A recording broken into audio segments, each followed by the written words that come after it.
Hey, how's it going, everybody? Alex here. Today I'm going to show you how you can get started using Medusa 2.0 for your e-commerce store. Just as a little note, Medusa 2.0 is not production ready just yet. It is on release preview.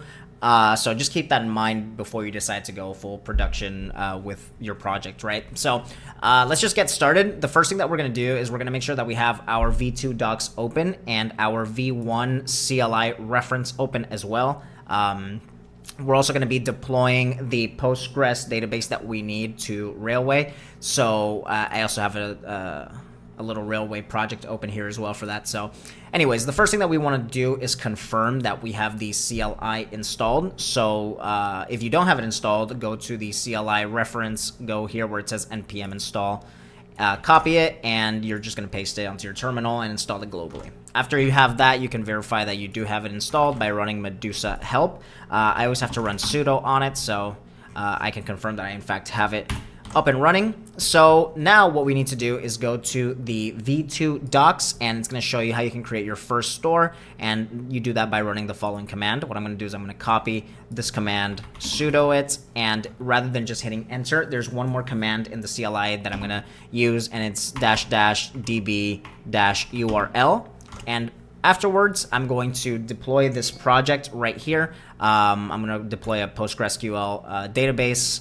So let's just give that one quick second. So perfect, the database has been deployed. So what I'm going to do is I'm going to click onto it, go to my variables, and find the public database URL, which is this one right here. I'm going to go ahead and copy it, go back to my terminal, open quotes, paste, close, and hit enter. And what that's going to do is it's going to start creating the Medusa project with the database already configured. So what I'm going to do is hit yes here, and after hitting yes, you're going to get a message that says what's the name of your project. In this case, I'm going to say MedusaJS test store.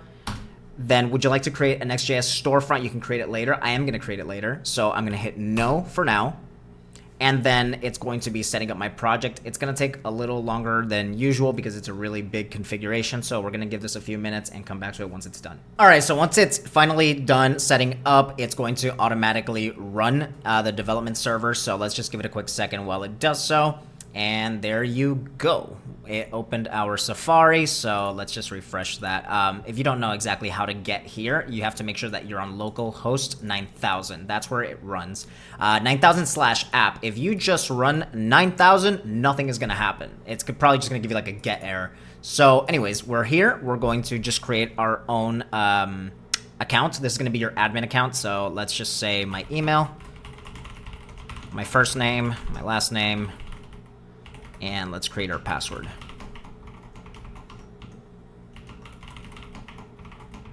Perfect. We hit create account, and we just give it a quick second.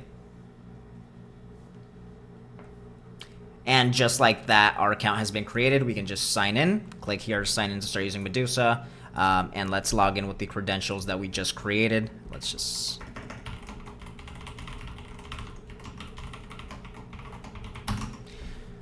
And just like that, we have configured the MedusaJS backend. There's a lot of configurations that you can do, but that's for another video. This video is specifically on how to get started setting up your MedusaJS backend. So anyways, thank you so much for watching, and I hope to see you guys soon.